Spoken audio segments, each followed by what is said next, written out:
welcome back to the Biz Blend podcast, listeners. This is the space where business meets bold ideas and success means more than the bottom line. Now, today we are going beyond spreadsheets and strategies, listeners, into the raw, powerful terrain of challenge and stress. Our guests are Dana Pemberton and Colleen Robinson, the dynamic founders of the Digital Dojo, the Black Belt Mind, NAP, and your integral medicine. From trauma healing and mind body mastery to resilience and leadership, this duo brings decades of combined wisdom and lived experience. We'll be talking about the purpose of stress, the unexpected beauty in life's challenges, and how we can all move from just surviving to fully thriving in business as well as in life. So, whether you are leading a team, you're navigating through burnout, or trying to reinvent your identity, I hope that this episode will challenge how you see stress and maybe even how you see yourself. So let's quickly dive in. Dana and Colin, welcome to the show, and I'm really, really honored to have both of you with us today. Oh, thank you so much. That's a fabulous introduction. I'm excited to talk to you already. It's fantastic, Sana. We're really excited to be here. Thank you for having us. Absolutely, absolutely, and um, this is really, really important to talk about because stress, it has been kind of demonized, but sometimes, fear, stress can be a motivator. I'm not just not generalizing it, but sometimes, as very beautifully mentioned, the unexpected beauty can be there in life's challenges. So with that, um in both life and leadership, Dana and Colin, stress is painted as often the villain there, yet you talk about it as purposeful. So can you unpack the real meaning of stress from your perspective?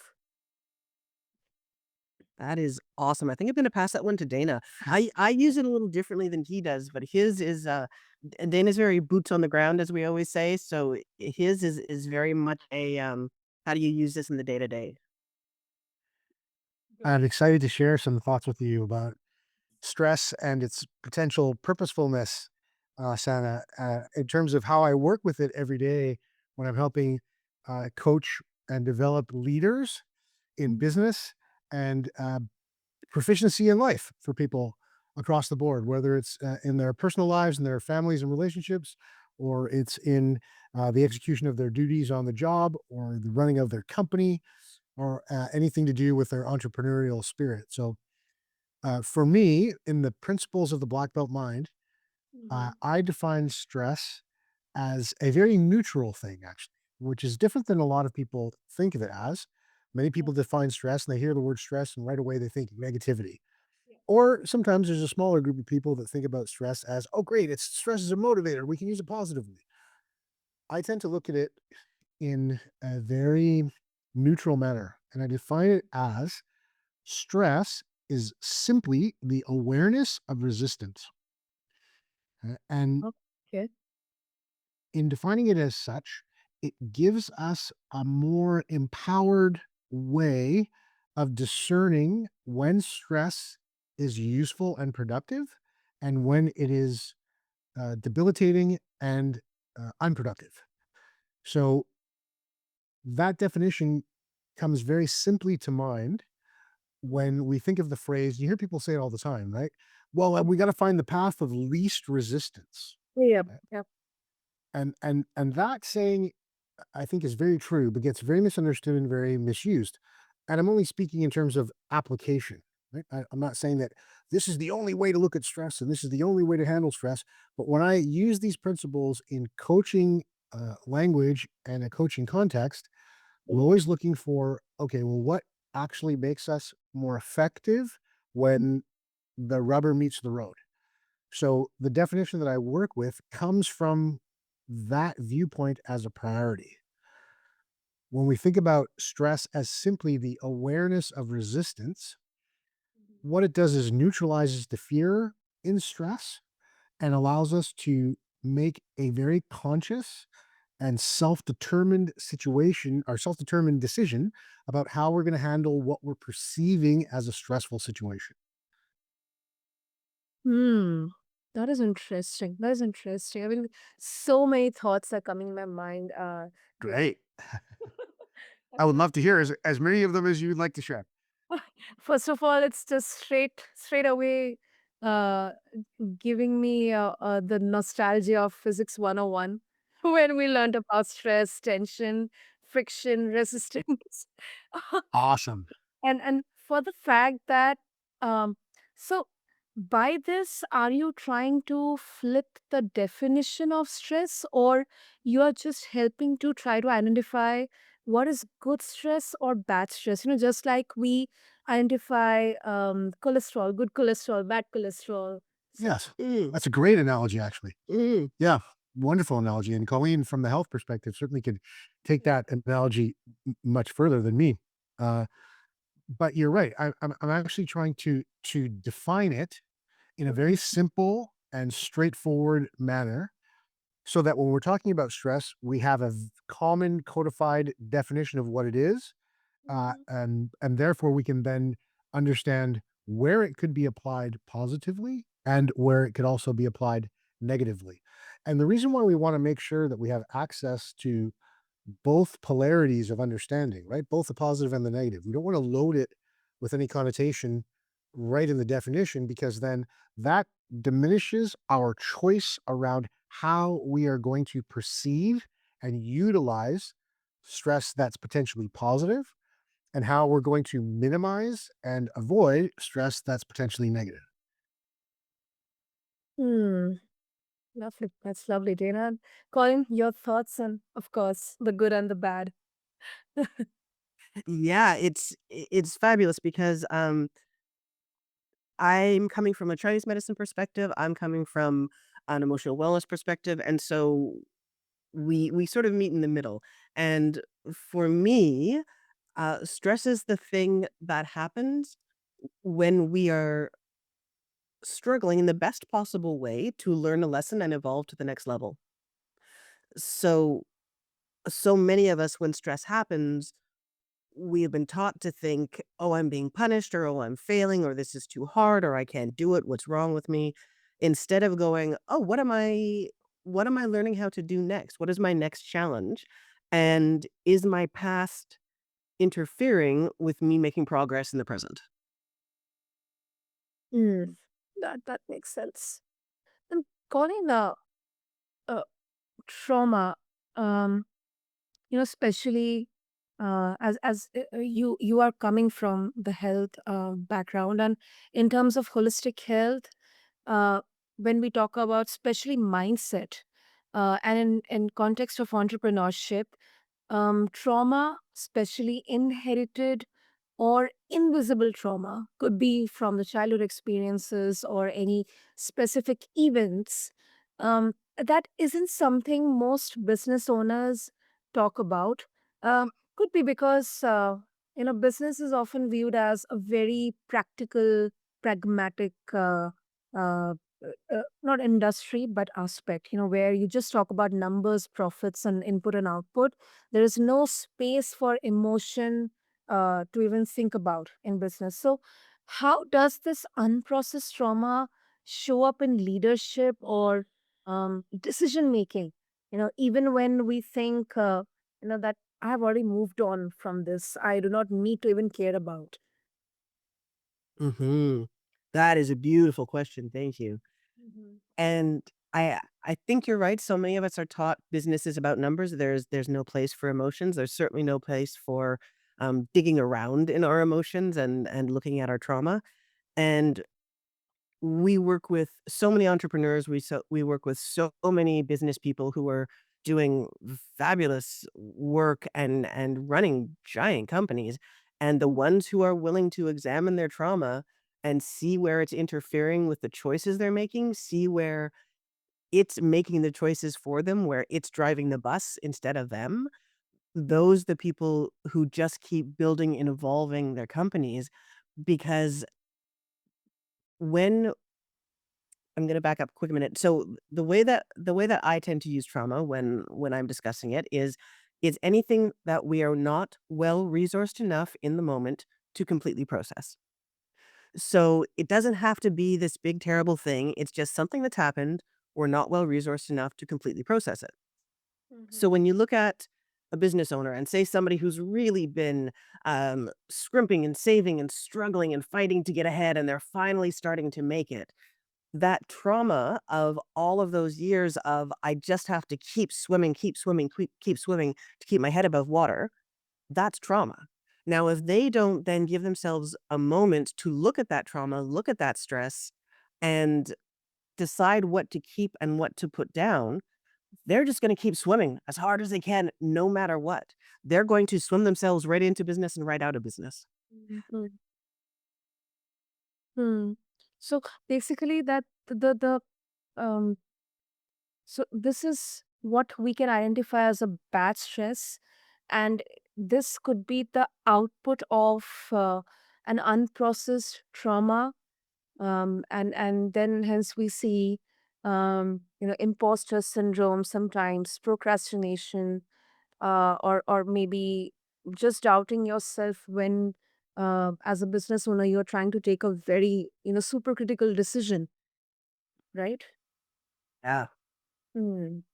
Got it, got it. Yeah, yeah. Yeah, so when you've got somebody who's got, a great way to put it, unprocessed stress or partially processed stress because they've processed enough that they can pretend they don't have it anymore. They've processed it enough that they can walk into that meeting, they can even tell themselves that they're making that choice completely logically. But we are humans, and humans are never completely logical as much as we like to think we are. So, the Mm. beauty of the self-aware business person is that they become very aware of when emotions are kicking up for them and when they're being led by the trauma, when they're being impacted by the trauma. So when it comes to that decision, when it comes to whatever it is they need to move forward on, they can feel the difference between something that is holding them back from the past, something that's still impacting them, something that they haven't processed, something that sometimes they're desperate not to process because it feels so dangerous. Well, now they're bringing that feeling of danger into that current decision. And when we are bringing past feelings of danger into the present unnecessarily, we're going to be making survival based decisions. And when you are running a business, you want to do better than survive. That's true. That is, I couldn't agree more with you, Colleen, on this. Coming back to Dana, you know, we just discussed that how it's just a general feeling among business owners and in entrepreneurship and startup circles that there's no place for emotions, and then your black belt mind talking about it. So this concept pulls from martial arts, where challenge is essential to growth, and somehow it gives me a picture of having that stoic body language that you have to control, hold your emotions, not let your emotions impact your output. So how does it all connect, data, and how does this mindset help people reframe everyday setbacks or workplace pressure? That's awesome. Those That's are the best great. questions. Great questions. Thank you. Yeah. I'm excited to field questions like that. It gives me lots of inspiration. So Mhm. when we talk about in the martial arts a concept called kamai, and kamai is in the literal translation means posture, right? Means position, and it doesn't just refer to physical position or just a set of techniques in terms of the expression of your posture, but it really comes down to like emotional, mental, even spiritual uh, posture, position, holding a proper posture in terms of your emotions, holding a proper posture in terms of your mindset, holding a proper posture in terms of your perception. So I developed the black belt mind as a system of 7 principles. And if you can think of the each of the principles like a point on the compass, okay? And why I analogize it that way is because a compass is a reliable set of reference points that allows you to navigate unknown and brand new, unfamiliar territory. Mhm. When we talk about Kamai, when we talk about posture, what we're suggesting is this idea that, okay, well, I've got a compass, I've got a set of principles that I can live by that are like the reference points on a compass. They're always consistent.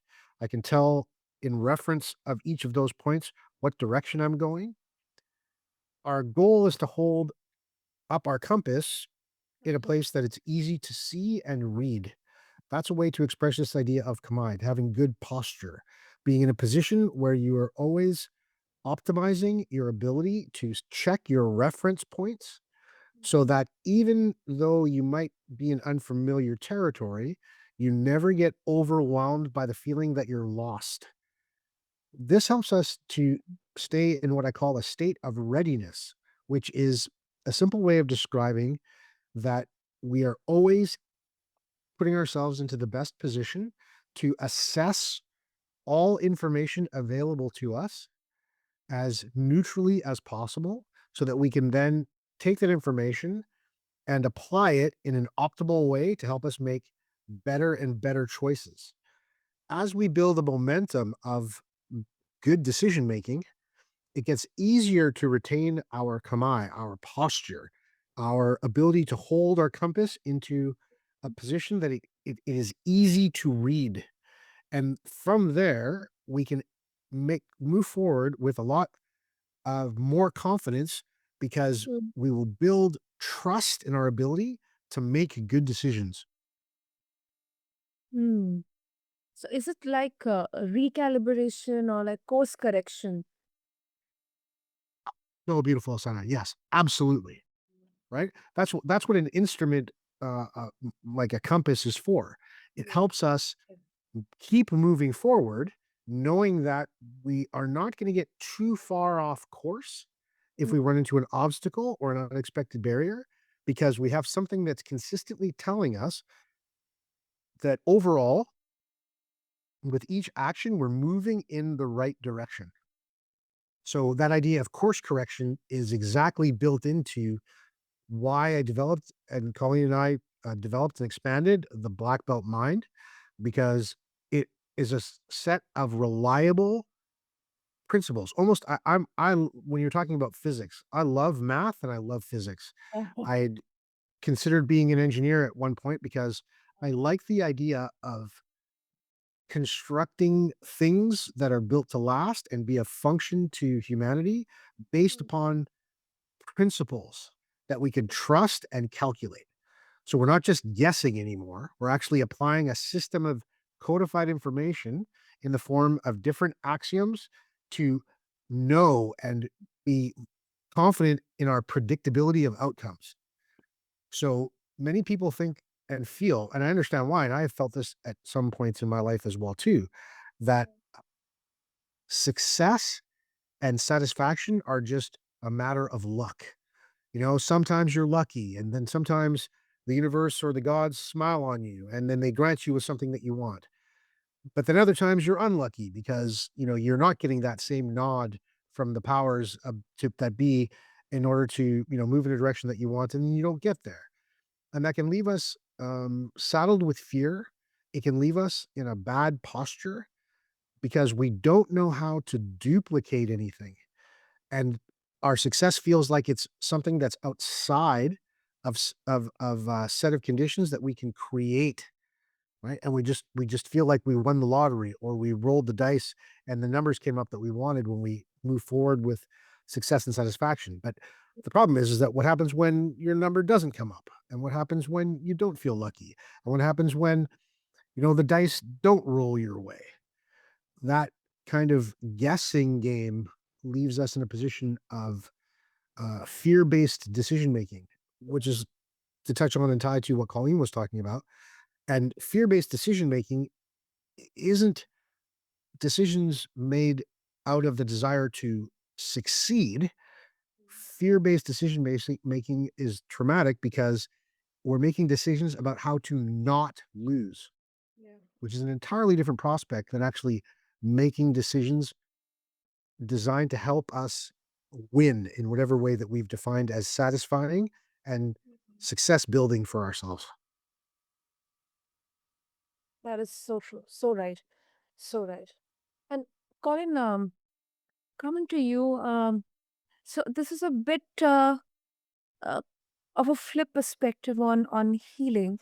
Um, so of course, it is a pathway to thriving, but when we translate this in the context of corporate or business, people often don't have the luxury or the privilege of slowing down.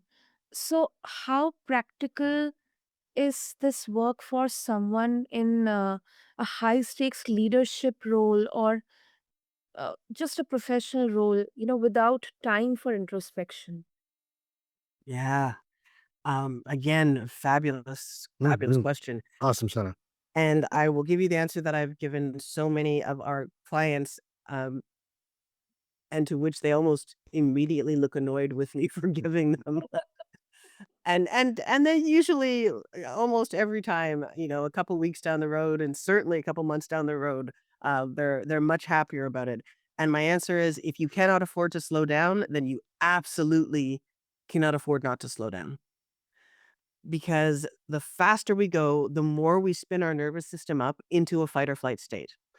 The more we are in a state of just responding for survival, the more we are in a state of reacting instead of responding, the more we're in a state of doing whatever is going to, as Dana pointed out, um, cause the least amount of problems, not the thing that's going to cause us the most success.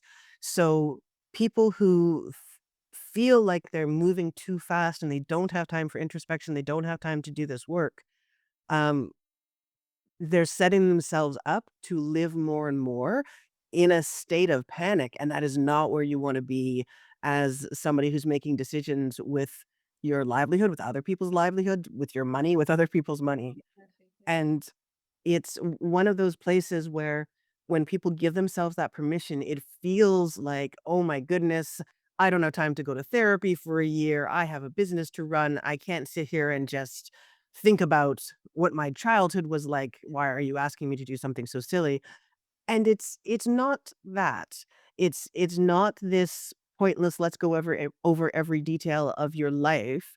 It's, "Let's find the places and the ways that your nervous system is going at such breakneck speed that you could break your neck and not even know it's coming because you just couldn't possibly slow down." It's the biggest gift you can give to yourself if you are running a business, and it's the biggest gift you can give to your business, and it really doesn't take that long. Absolutely, absolutely. And that's how it ties up with what Dana said about fear-based decision making, Yes. coming from the point of survival. Oh, wow, Yeah. good. And to both of you, Dana and Colin. So you help both individuals and corporations heal and evolve. The true definition of holistic mastery, mind, body, and soul. So, what's one or maybe more than one tool or technique, be it like the Digital Dojo or NAP or YIM, that listeners can start using right now to transform their relationship with stress? Fabulous. So do you wanna take that or shall I? I have an answer, and I'm sure you do too, but whichever one is for ladies first. Um, my answer is the simplest, shortest, easiest way to get a taste of this, to just see how you feel when you take 5 minutes, 7 minutes a day, not a lot of time. If you go to our website, thedigitaldojo.net, we do have something on there under the instant access page where it's a 3-day mindset reset challenge. So you get some information from Dana, you get some nap from me, you get, something to practice at home, and it's it's a lovely, gentle slope, and it's not going to overload or overwhelm you. And people who are really feeling like Dana's work really speaks to a lot of business people. And so a lot of people end up signing up right now on our website. And again, for free, we want people to have this information Mhm. because the more we all are able to heal ourselves to move forward, the better we are out there. When you look at these business people who have worked on themselves and you look at how much happier and more productive everybody who works with them is, it spreads really quickly. So the white belt mind, the first level of the black belt mind is on there. And again, people can sign up for free and just test the waters. Just see if that's the thing that speaks to them. What's your answer? My answer is right along the lines of that one. I don't know if it'll be as good, but I'll share it anyway. That was a really great call. So one of the things that I run into on a daily basis with people under stress in a corporate environment, a business environment, an entrepreneurial environment is doubt. Mm, Doubt is a byproduct of stress, right? If we define stress as the awareness of resistance, as soon as people feel like they're getting slowed down or there's an obstacle in their way, they start to doubt their intent and their execution. So, one of the things that I love to share with people is so simple because I like things really simple as well. Because under pressure, simple is easier to remember. Yep. So, I would offer and challenge people to try out this saying, this phrase. Okay. When you run into something that makes you doubtful, resistance. Oh, I wanted it to go this way and it's not going that way. It's slowing down. I'm not going to go as fast. I can't go that direction. I've got to change directions. And you start to doubt yourself. I want people to try out the idea of doubting their doubt. Doubt your doubt. Okay, what does that mean? That means that when you are doubting something, you are challenging its veracity. You're saying, well, I thought that was true, but now I run into resistance, and that's making me feel like this thing, this goal, this value that I'm operating on isn't so true. It's not so effective. It's not so powerful. As soon as you run into that sense of doubt, the doubt is already present. Harness it one more step and doubt that. Oh, well, wait a second. Maybe I'm wrong that I can't overcome this obstacle. Maybe I'm wrong that I don't have enough time to get this thing done effectively. Maybe I'm wrong that I don't have the ability to accomplish this goal. Doubting your doubt is a really powerful tool. And it's very simple because it makes you reposition yourself. In other words, it makes you check your posture. It makes you look at your compass again and make sure you're reading it correctly. Oftentimes, when we get over the initial shock of feeling like, oh, I'm about to launch into this progress and now something's slowing me down. Okay. We get fearful. And Yes. wherever fear is more present than courage, we are not thriving. So when you can doubt your doubt, you give yourself a chance to say, oh, okay, I stepped onto this ground. I didn't think it was going to be so slippery. I started to slip. Now I don't think I'm going to be able to walk anymore and move forward. But if you stop and go, well, wait a second, maybe I can. I can slow down for a second, regain my footing, get my traction back, and then take one more step.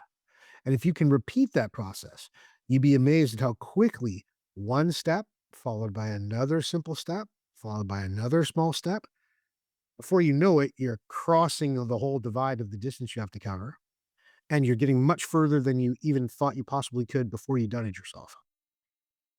that was a good answer. Thank you very much. That's simple yet brilliant. It's like judging the doubt.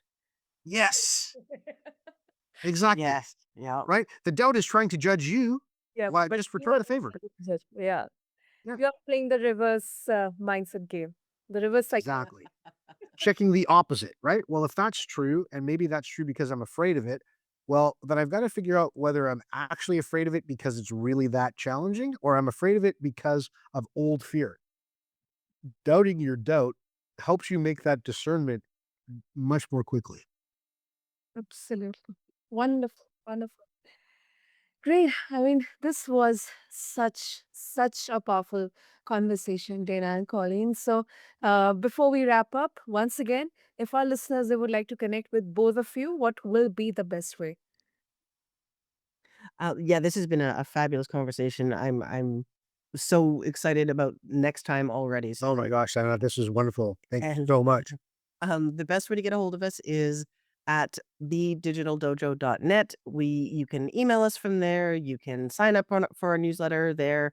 We'll let you know when we have new classes that are coming out and new groups, and we always have informational things going throughout the year. So there's if somebody wants to dive into a big course, or if somebody wants to just test the water with the mindset reset, there's always something to do there, and they can always reach us there as well.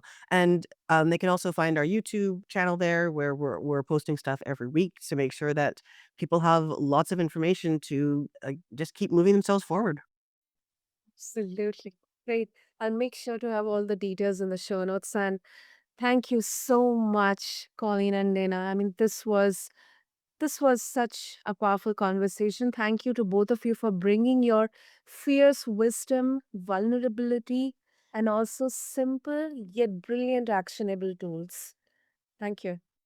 Thank you, Senna. It Thank you was so much. absolutely our honor to be with you tonight. Thank you for a fabulous conversation. Yeah, thank you. And to all the listeners, thank you so much for being a part of the Biz Blend conversation. And remember that the next time stress shows up, it might just be your next breakthrough in disguise. Until next time, keep blending courage with strategy, resilience with results. This is Biz Blend. Stay bold. And this is your host, Sana, signing off. Thank you.